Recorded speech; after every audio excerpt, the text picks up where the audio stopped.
Thank you for joining us on the Nikki Maduro Show. I'm Nikki Maduro. She is Kim McAllister. And here we are to talk about the latest news and nonsense from around the world.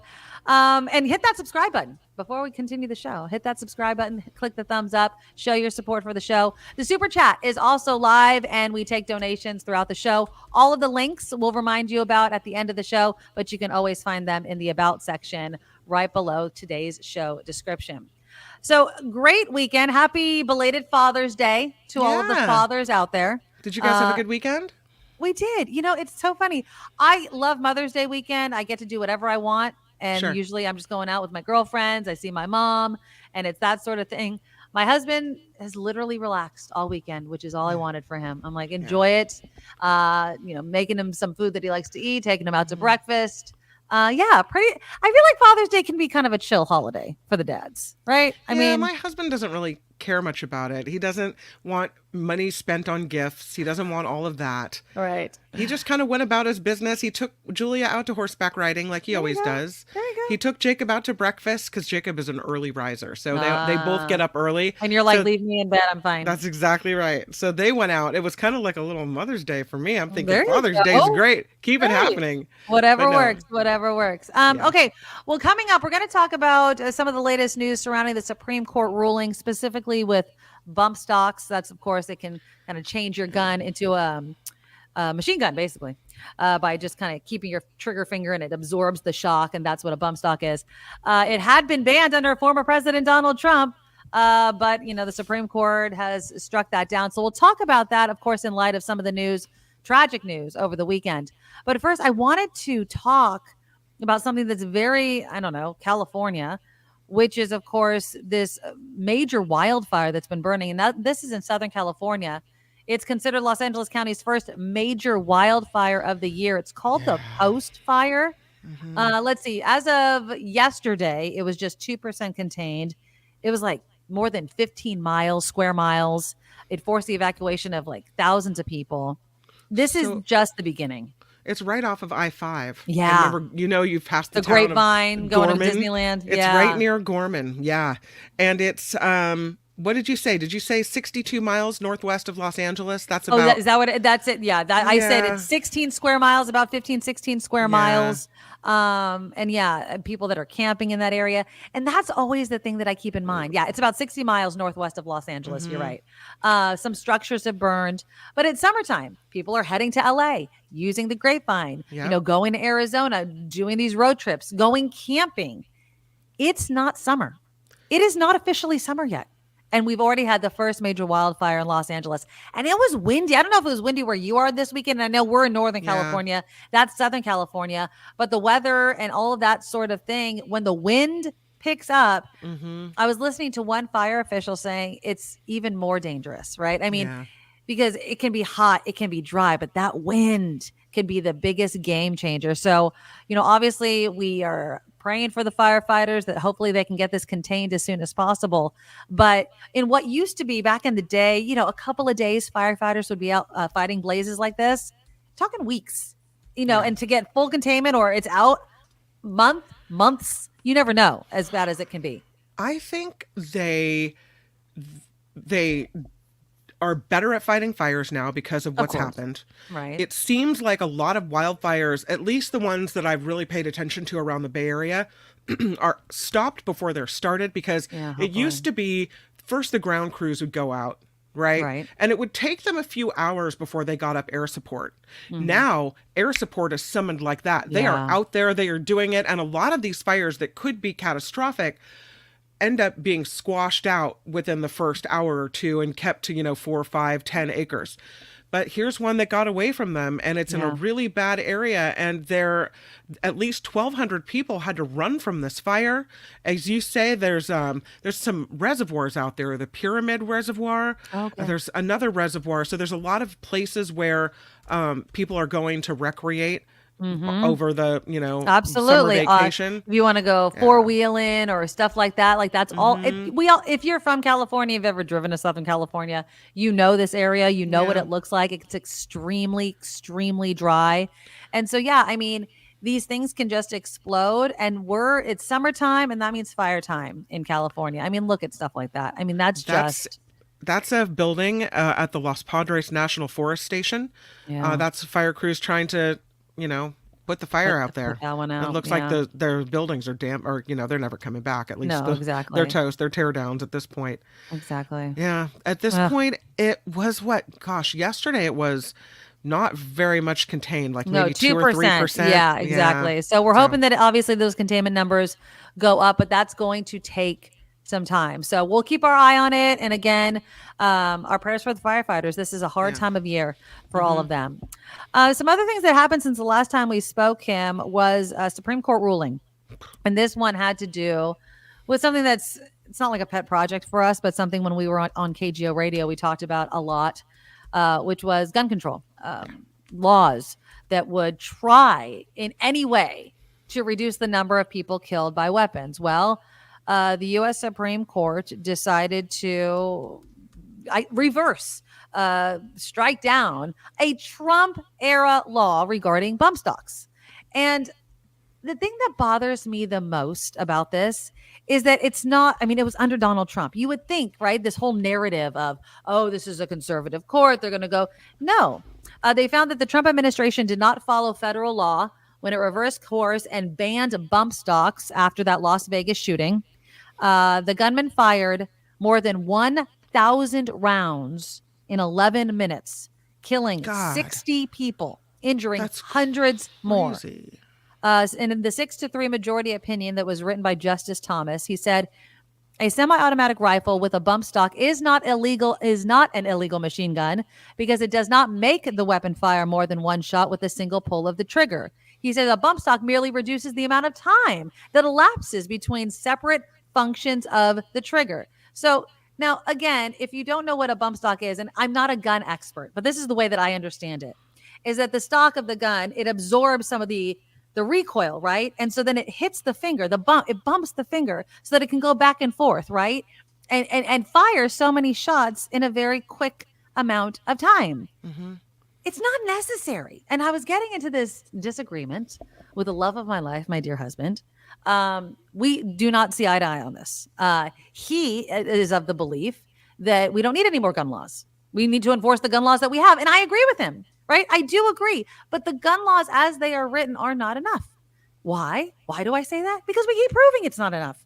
We keep proving it's not enough. And every time there is an opportunity, for instance, to say domestic violence offenders should not be able to have guns, right? All of these sorts of things, they get lost in the courts, right? Or people don't use them enough. So while we figure all of this out, while we try to embolden people to call on that neighbor or that relative who may not be in their right mind and should not own guns, let's not add new features to the way in which these people could possibly kill others.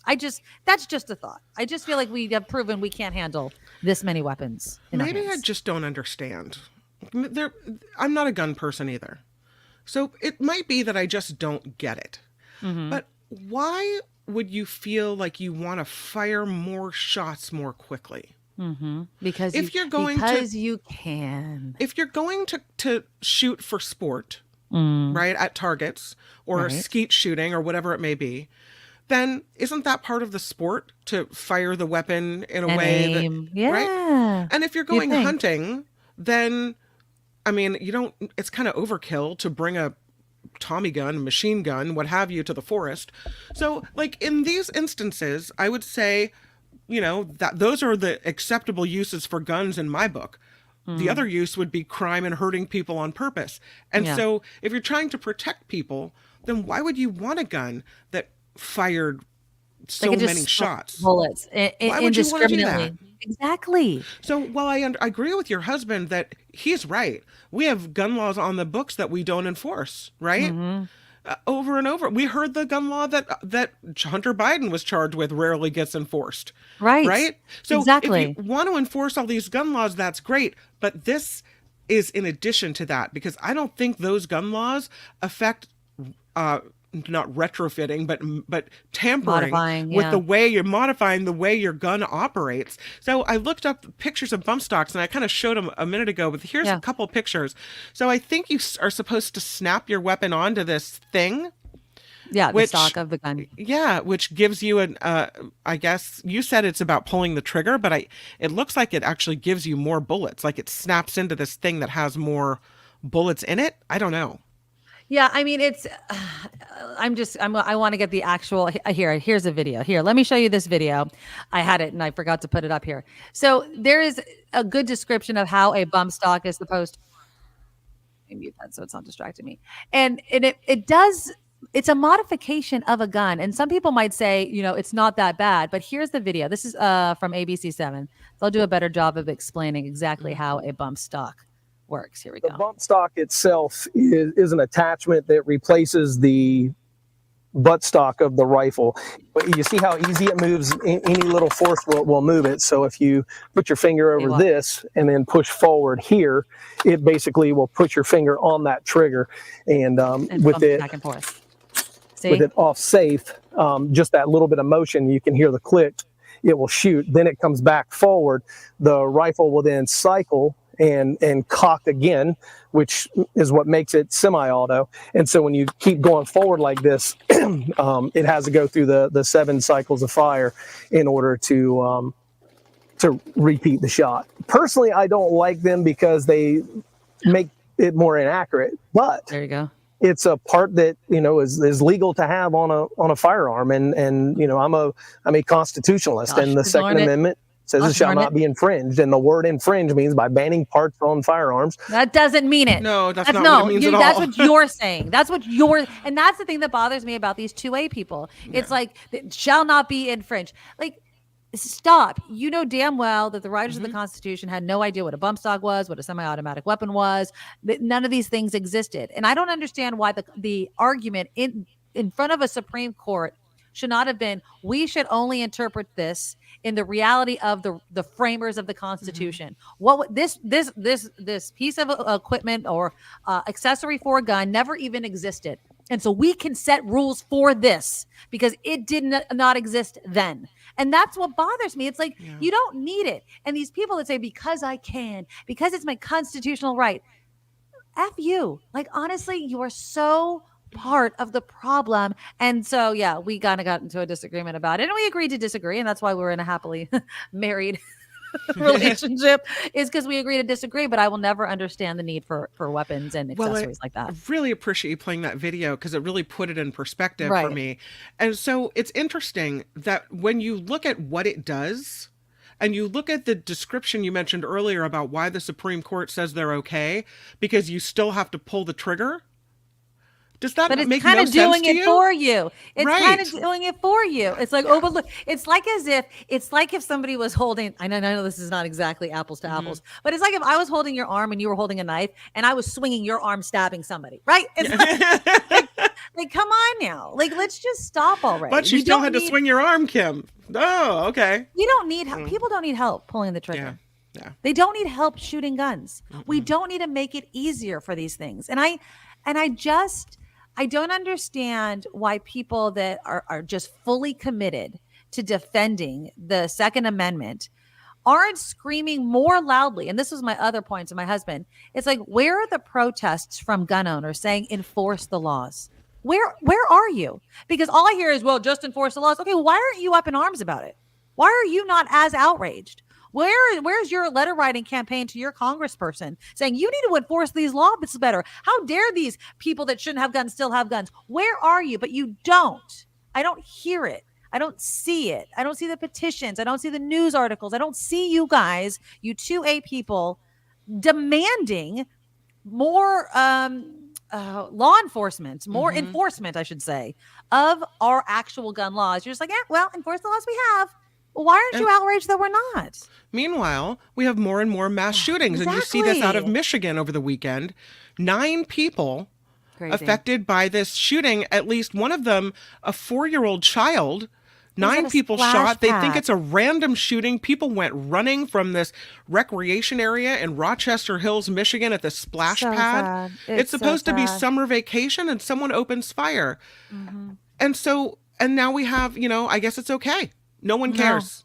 No. Yeah, exactly. I mean, imagine this, Kim. And again, I know that this is a nightmare for people, but you're a parent and you're like, oh my God, it's so hot today. Let's go to the park. Let's go to that splash pad. And then all of a sudden, this dude who apparently it's this 42-year-old guy who does not have a criminal record, right? He's, I guess, from the town or a nearby town.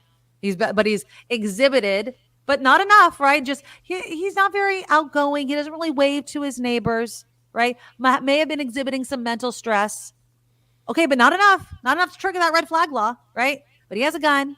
And I'm not saying that any of our laws would have stopped him, because I know I hear you two people already saying it.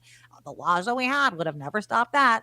We have a mental health crisis in this country. Well, if this country is mentally ill, as everybody likes to say, then let's take the guns away until we fix it. Because I would not give a mentally ill person a gun. I don't think anybody would. So why am I giving a mentally ill country, a country with a mental health crisis, access to more guns? Why? Also over the weekend, 7 young people shot. They had one of these car meetups, and I don't know if they were going to race or do the donuts and the sideshows or what. But shots fired, and 7 kids, teenagers, kids, shot. Mm-hmm. Again, nobody cares. Nope. I mean, it's not that we don't care, but it's another headline. No. If we cared, we'd do something. Collectively, if we collectively cared as a country, as a society, we would do something. No. And then of course there's that tells me we don't care. Yeah. Kill the kids. That's fine. Go ahead. Nobody cares. 2 people died, 6 others injured, including 2 kids, during a shooting at a Juneteenth festival in Texas Saturday night. There was a fight. Somebody pulled out a gun and began to fire. Again, I understand people are like, there's nothing we could have done to stop it. There's too many effing guns in this country.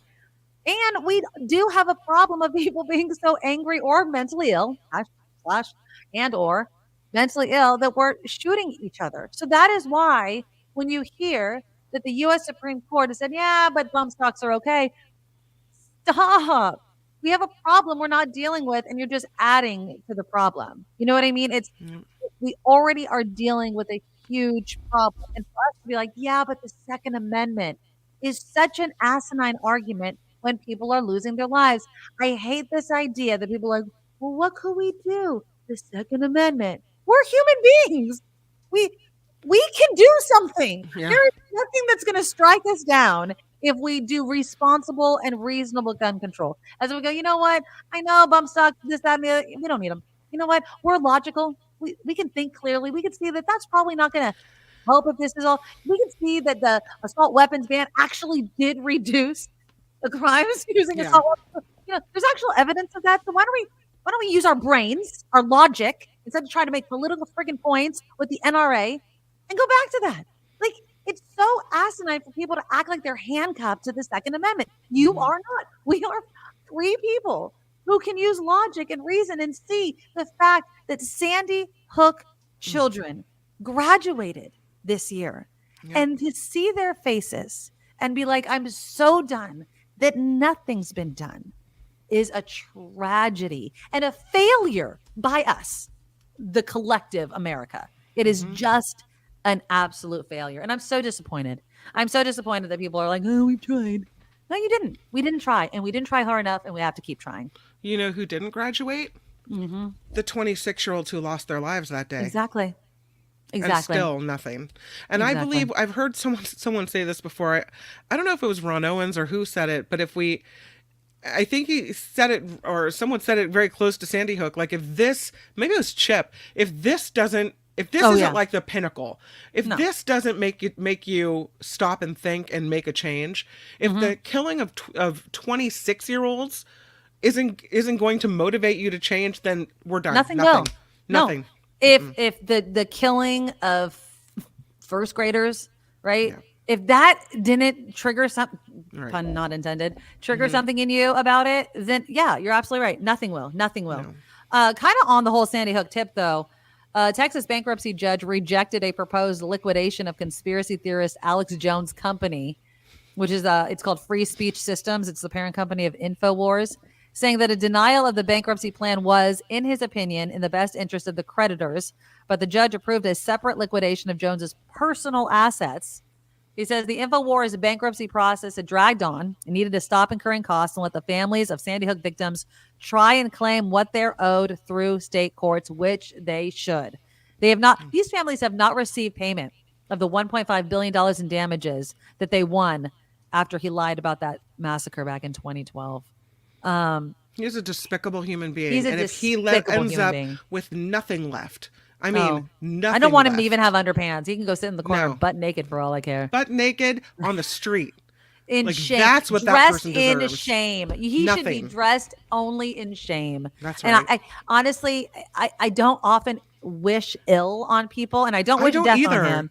But I wish feel so like much I ill on wouldn't him. feel sorry. I wouldn't Noth- feel sorry for what he did to those people. No. He is the epitome of, using tragedy. He is the poster child of it. Using tragedy to get wealthy. To Because, your own advantage. he was a conspiracy theorist before it, but he blew up after Sandy Hook. You know what I mean? And it was just so despicable. And for him to try to go to court and be like, I said I was sorry. No, dude, go away. I hope he loses every freaking penny and then someone takes that penny as well. He's just the worst of the worst. And I have zero evidence to back this up, so I don't say this as a news person, Okay. just as like a fellow human being. I feel like this guy is so skeezy, right? That he probably has money squirreled all over the place and like foreign but he bank can't accounts spend and it. You know what I this mean? and Like, that. it's fine. You could have $1 million under your mattress, but if the moment you spend $1 of it, they come for everything else. Like, if they make you liquidate everything, right? And you have to liquidate your company. Right. You have to liquidate your house. You have to all your assets. Like, that's it. You don't have anything left. I would imagine there's nothing to stay for. So, and you have a horrible reputation. Your life is in shambles. Right. Why wouldn't you move to a different country where maybe no one knows who you are and access your foreign bank accounts and live? Well, I don't mean, know if he has if to he do even that, has them. I don't hope know. he doesn't. I mean, I hope that Yeah. he has, obviously there's going to be some way for him to keep some money, right? Yeah. He's not going to be just dressed in shame as I wish. But fine, then leave. But he doesn't have InfoWars anymore. He has to completely liquidate that. And again, he's going to have this, scarlet letter of sorts on him of being a liar, a conspiracy theorist, and a terrible human being. And he's never going to get away with it. And so, people that listen to his show, if you listen to it in not an ironic or like, oh my God, can you believe this nonsense type of way? If you actually enjoyed Alex Jones's show because you believed what he said, then there's something wrong with you. You're mentally ill and you should get help and not have a gun. I was reading something about how he makes money on that show, and he does it in part by selling kind of like snake oil stuff. Oh yeah. Oh, shocking. Like Rudy Giuliani, right? Exactly. In the middle, there's like an infomercial for Yeah. buy this useless piece of crap. It's not like, something you can use. It's this ridiculous nothing that does nothing for you. Yeah, it's a scam. Skeezy scam. Absolutely. And, and again, and you're right about that. But of course, if he gets, viewerships and subscriptions and things like that, he makes money. I mean, he's cobbled together a hell of a lot of money. And he has a $2 million house in Austin he's going to lose control of. I mean, he does have he wanted to seek bankruptcy protection because of it. A judge says there will be an interim trustee appointed to oversee the estate. Let's see. Jones's attorney told the court $2.8 million from the sale of his ranch could be sent to the trustees. God, he's been doing this since the late 90s. It's just nuts. It's absolutely nuts. Just stop with the conspiracy people. They make money off of tragedy, and it's heartbreaking. And it's literally the worst of humanity on display. And you shouldn't give $1 to those types of people at all. Okay, so that's our show. Tomorrow, though, we're going to kind of keep it in the Supreme Court realm. George Conway, the estranged husband, or did they get officially divorced of Kellyanne Conway? Did they officially get divorced yet? I don't think so. I don't know if it's official, but they're not together. They're estranged. They're definitely estranged. Well, he's making his prediction on the Trump immunity case, so fingers crossed he's right about that. We'll also talk about the upcoming debate between President Trump and, or former President Trump and President Biden. Can we talk about the muting thing? Are we going to talk about the muting thing? It's going to be so good. I mean, I love rules this. are going to be great. We'll kind of talk tomorrow about who we think it's going to help more. So we'll discuss that as well. All right, you guys, but click the thumbs up button to show your support for the show. We really appreciate it. And make sure you have subscribed and tell your friends about the show. It's a fun show. We absolutely love it. And we love having each and every one of you there. And here, the super chat is live. You can throw us a super thanks, super sticker. We appreciate any way you can support the show. Going to our website, though, theNikkiMadoroShow.com, is the number one way to support and find ways to support the show, because our Patreon link is there. And if you donate to our Patreon or our PayPal, you are an official Madorable. So go to theNikkiMadoroshow.com, click the Patreon button. $10 a month really supports the show, and we really appreciate it. PayPal.com, hit the send button, and then put in the email address, theNikkiMadoroshow@gmail.com. And then I don't know about you, Father's Day just passed. Summertime officially is right around the corner. It is barbecue time. And so go to AuntieTabby's.com. You can get a hibiscus hot sauce, a pineapple hot sauce, or the guava barbecue sauce that is bomb. And then if you use our coupon code, Nick Kim, NIKKIM, you'll get 10% off every single time you order. So just That's order actually a bunch. something you can use, right? Exactly. This isn't a bad thing. This is a good thing. No. And Yeah. it all supports the show, and it supports Auntie Tabby's donations to a skateboarding program in Jamaica. So she gives back every single time you order from her. So go to AuntieTabby's.com and use the coupon code NickKim, and you get 10% off each and every order. Oh, and then there's Dan who loved it. Look, he sent us this picture. So again, if you guys order it, send us a picture like Dan did. We'll throw it up there with that happy smiling face. All right, you guys, we will see you tomorrow. Bye-bye. Nikki, you're oh so awesome. You sprout like a beautiful blossom. You're also the best. I really can't rest. You're oh so awesome.